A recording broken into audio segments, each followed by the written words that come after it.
الرحیم ولا تدع من دون اللہ ما لا ينفعك ولا يضرك فإن فعلت فإنك إذا من الظالمین وإن يمسسك الله بضر فلا كاشف له إلا هو وإن يردك بخير فلا راد لفضله يصيب به من يشاء من عباده وهو الغفور الرحيم قل يا أيها الناس قد جاءكم الحق من ربكم فمن اهتدى فإنما يهتدي لنفسه ومن ضل فإنما يضل عليها وما أنا عليكم بوكيل واتبع ما يوحى إليك واصبر حتى يحكم الله وهو خير الحاكمين صدق اللہ العظیم۔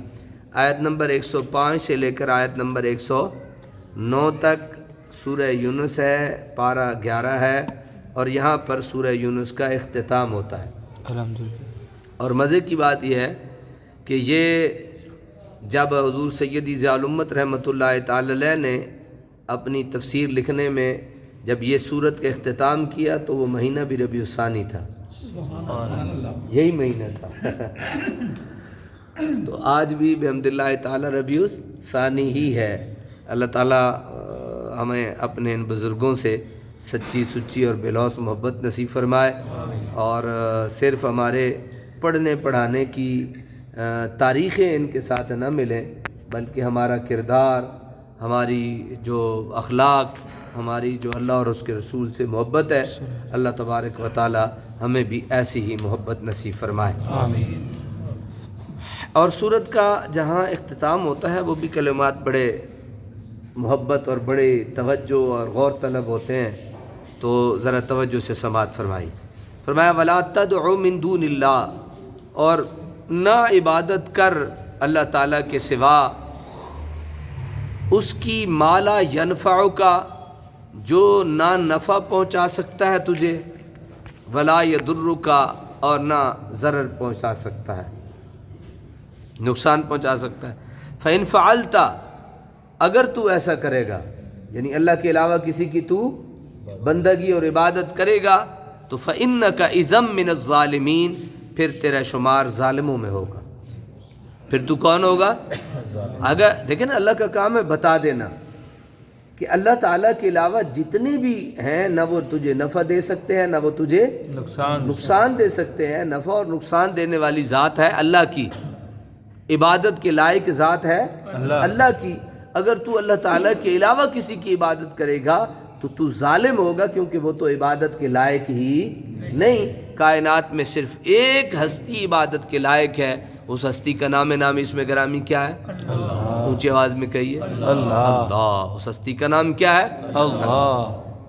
وَإِن يَمْسَسْكَ اللَّهُ، آگے سنیے توجہ سے، وَإِن يَمْسَسْكَ اللَّهُ بِضُرٍّ فَلَا كَاشِفَ لَهُ إِلَّا هُوَ، اگر پہنچائے تجھے اللہ تعالیٰ کوئی تکلیف، اب یہ اس کی لائق عبادت ہونا اور اس کا اس قابل ہونا کہ بندہ اسی کی ہی عبادت کرے، اس پہ ایک اور بات اللہ تعالیٰ نے خود بیان کی، وہ کیا تھی؟ فرمایا ان یمسسک اللہ بضر فلا کاشف لہ الا ہو، اگر پہنچائے تجھے اللہ تعالیٰ کوئی تکلیف تو فلا کاشف لہ الا ہو، تو نہیں کوئی دور کرنے والا سوائے اس کے، یعنی اگر اللہ تعالیٰ تکلیف دے تو پھر اسے دور بھی اللہ ہی کر سکتا ہے، کوئی اور دور کر سکتا نہیں ہے۔ اللہ اکبر۔ یہ بیماری کون دیتا ہے؟ اللہ۔ تو بیماری کو دور کرنے والا کون؟ اللہ۔ تو ڈاکٹروں کا سہارا کیوں لیتے ہو؟ نہیں، یہ بات اس سے تھوڑی آگے ہے، یہ وسیلے سے تھوڑی آگے۔ میں اس پہ ایک دو جملے عرض کر دیتا ہوں بات، یہ میں نے ابھی صرف آپ کو توجہ دلانے کے لیے آپ کو یہ جملہ بول دیا۔ وَإِن يُرِدْكَ بِخَيْرٍ فَلَا رَادَّ لِفَضْلِهِ، اور اگر ارادہ فرمائے تیرے لیے کسی بھلائی کا تو کوئی رد کرنے والا نہیں ہے، اس کے فضل کو کوئی رد کرنے والا نہیں۔ پھر بہن بھائی اور دیگر رشتہ داروں کے خلاف جادو کیوں کرواتے ہو؟ یہ دو باتیں میں نے کہنی تھی آج، جو کہہ دی۔ یصیب بہ من یشاء من عبادہ، سرفراز کرتا ہے اپنے فضل و کرم سے جس کو چاہتا ہے اپنے بندوں سے، جس کو چاہتا ہے وہ اپنے بندوں میں سے کر دیتا ہے اس کو۔ سبحان اللہ۔ نہ وہ کسی سے پوچھتا ہے، نہ کوئی اس کی مرضی کوئی اور لے سکتا ہے، واحد یکتا ہے جو اپنا فضل جس پہ چاہتا ہے کر دیتا ہے۔ اور بڑے مزے کی آخری جملہ ارشاد فرماتا ہے وَهُوَ الْغَفُورُ الرَّحِيمُ، وَهُوَ الْغَفُورُ الرَّحِيمُ مرضی دا مالک ہے، کیونکہ غفور بھی ایک کوئی ہے تو رحیم بھی ایک کوئی ہے. ادھے تو بعد کوئی غفور نہیں، ادھے تو بعد کوئی رحیم نہیں. وہی مغفرت فرمانے والا اور وہی ہمیشہ رحم فرمانے والا. یہ جو رحیم کا لفظ ہے نا، یہ صرف رحم کرنے والا نہیں. رحیم وہ ہوتا ہے جو ہمیشہ رحم کرتا ہے. سبحان اللہ.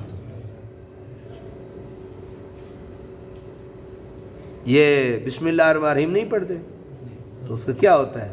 جو بہت بڑا مہربان اور ہمیشہ رحم فرمانے والا. تو یہ کبھی نہیں سوچا. قل یا ایھا الناس، اے حبیب فرمائیے اے لوگو، قد جاءکم الحق من ربکم، بے شک آ گیا تمہارے پاس حق. کہاں سے آیا؟ من ربکم، تمہارے رب کی طرف سے. فمن اہتدی فانما یہتدی لنفسہ، بڑی توجہ طلب یہ سارا آج کا سبق ہے. فمن اہتدی فانما یہتدی لنفسہ، پس جو ہدایت قبول کرتا ہے تو وہ ہدایت قبول کرتا ہے اپنے بھلے کے لیے.